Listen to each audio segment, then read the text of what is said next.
Alors, bonjour, j'espère que vous allez bien, chers élèves.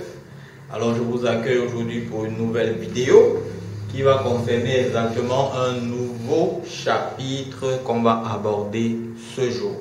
Le chapitre essentiellement porte sur les limites et les continuités. Donc, nous allons tour à tour avec plusieurs vidéos vous montrer plusieurs savoir-faire que vous devez maîtriser dans ce chapitre. D'abord, pour cette première vidéo, nous allons présenter comment faire pour lever une indéterminée de la forme 0 sur 0. Dans les autres vidéos qui vont suivre, on va également vous montrer comment faire pour lever une indéterminée de la forme l'infini sur l'infini, ou bien une indéterminée de la forme plus l'infini moins l'infini. Donc, pour ce chapitre, pour cette vidéo, attaquons donc la première indéterminée, à savoir l'indéterminée de la forme 0 sur 0. Aidons-nous donc de cette activité qui nous est présentée là. On nous demande dans cette activité de calculer la limite quand x tend vers 1, 2 de cette expression-ci. Alors déjà, ce que vous devez connaître, c'est que dans le calcul des limites, cela ne se fait pas au hasard. Parce que je sais que parmi vous, nous sommes en contact avec les élèves constamment. Sur ce chapitre, on sait que beaucoup ne savent pas souvent quelle est la méthode qu'ils vont utiliser pour pouvoir arriver au résultat. Et ils se trouvent en train de faire du calcul, d'utiliser par exemple des choses à la tâton, c'est-à-dire au hasard. Donc, pour pouvoir résoudre une limite, il faut déjà mettre à l'esprit que les méthodes sont bien définies pour chaque type de limite que vous avez en face devant vous. Donc, quand j'ai une limite comme celle-ci, allons-y pour que je vous montre comment ça se passe. Allons-y, on met solution 1. Donc, j'ai ma limite là, que je réécris ici, limite quand x tend vers 1, 2, racine de x carré moins 1 plus racine de x moins 1, le tout sur racine de x moins 1. Alors, quand vous avez une limite, c'est de façon générale. Pour ne pas vous tromper, la première chose que vous faites, vous la calculez directement d'abord. Donc, vous venez ici, vous calculez cette limite, on va remplacer partout là où il y a x par 1. On aura donc ici racine de 1 moins 1 qui va donner 0, plus racine de 1 qui est 1, moins 1 qui va encore donner 0. Et en bas, ça va donner racine de 0 qui donne 0. Et donc, j'ai là 0 sur 0 qui est une forme indéterminée. Là, je savais déjà qu'on allait tomber sur ça. Ce qui est plus intéressant maintenant, c'est de savoir comment est-ce qu'on va faire pour pouvoir lever cette indétermination. Alors, quand je tombe, première chose déjà que vous devez comprendre, c'est que lorsque vous tombez sur une indéterminée de la forme 0 sur 0, cela veut dire que 1 est racine au numérateur et 1 est racine au dénominateur. Donc forcément, il y a un facteur qui fait en sorte que nous ayons 0 sur 0 qui est situé au numérateur et au dénominateur. Alors ce facteur, c'est quoi? C'est rien d'autre que x moins 1. C'est ce facteur-là qui fait en sorte que nous ayons, c'est ce terme-ci, qui fait en sorte que nous ayons 0 au numérateur et 0 au dénominateur. Donc, ici, quand vous avez donc ça, l'objectif principal, c'est de faire ressortir ce facteur au numérateur et au dénominateur. Alors, la méthode que vous utilisez dépend de l'expression qui est face devant vous. Donc, ici, donc, de façon plus générale, si on disait quand x tend vers a, ici, ça donnait 0 sur 0. Ce que vous devez faire ressortir, ça devait être x moins a. Donc, pour notre cas d'espèce, regardons donc comment est-ce qu'on va faire pour faire ressortir x moins 1 au numérateur et au dénominateur. Je viens donc là. Limite quand x tend vers 1, 2 racine de x carré moins 1 plus racine de x moins 1 sur racine de x moins 1 sera égal à quoi? J'ai en tête que je dois faire sortir x moins 1 ici, x moins 1 sur ces deux termes-là et x moins 1 ici.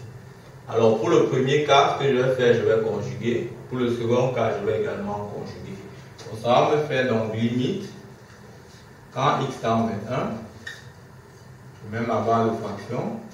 Ici, en conjuguant, ça va faire x carré moins 1 sur racine de x carré moins 1 plus x moins 1 sur racine de x plus 1. Là, on sait que le conjugué de celui-ci, c'est racine de x plus 1. Et ici en bas, je vais avoir x moins 1 sur racine de x moins 1.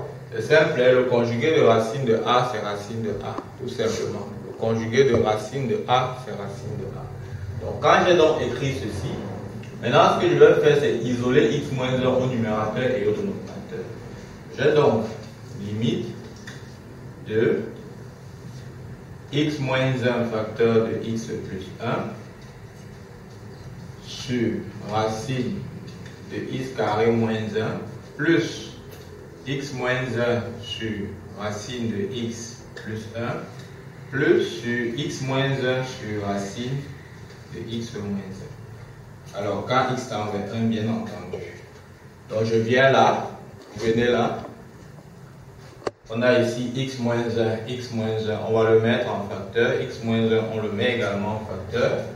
On a donc limite, quand x tend vers 1, de x moins 1 au numérateur, facteur de x plus 1 sur racine de x carré moins 1, plus 1 sur racine de x plus 1. Le tout divisé par 1 sur racine de x moins 1.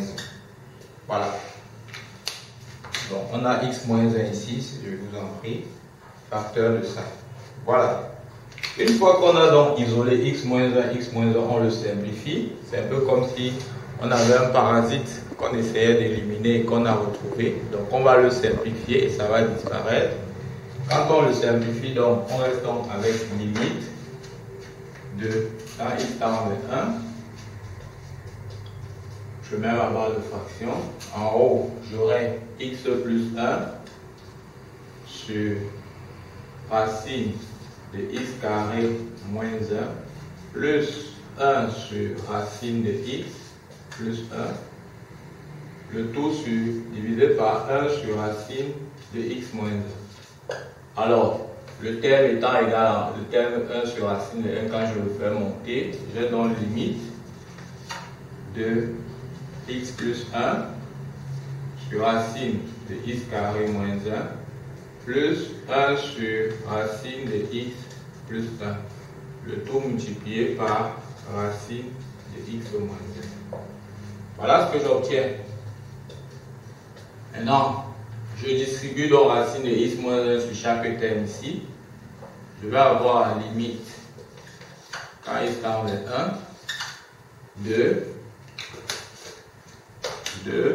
x plus 1 facteur de racine de x moins 1 sur racine de x carré moins 1 plus racine de x moins 1 sur racine de x plus 1.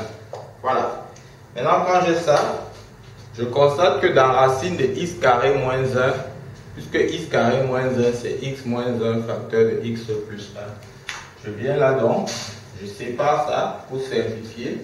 J'aurai donc limite quand x tend vers 1 de x plus 1 facteur de racine de x moins 1.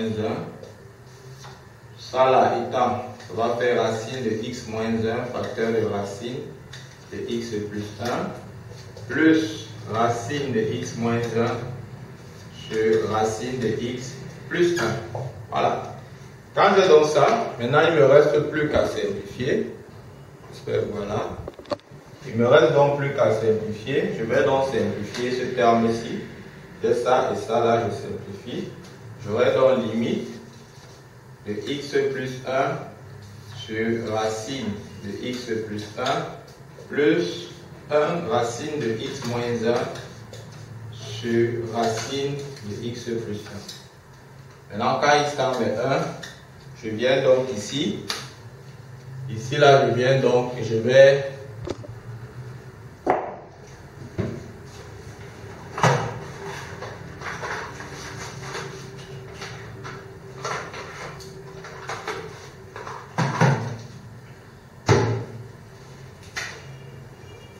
Alors, je viens donc ici à la suite. Je viens donc simplement, parce qu'une fois que j'ai éliminé mon parasite qui était x moins 1, je viens donc ici, je remplace x par 1 et je fais mon calcul. J'aurai donc ici 1 plus 1 sur racine de 1 plus 1 plus racine de 1 moins 1 sur racine de 1 plus 1. En calculant donc ici, j'aurai 2 sur racine de 2. J'espère que vous voyez très bien. Voilà, j'ai 2 sur racine de 2 plus 0 sur racine de 2. Alors 2 sur racine de 2, ce n'est rien d'autre que racine de 2. Et 0 sur racine de 2 me donne 0. Donc la limite là, à la fin, au final, sera égale à racine de 2. Voilà donc, très chers élèves, j'espère que cette vidéo va vous aider.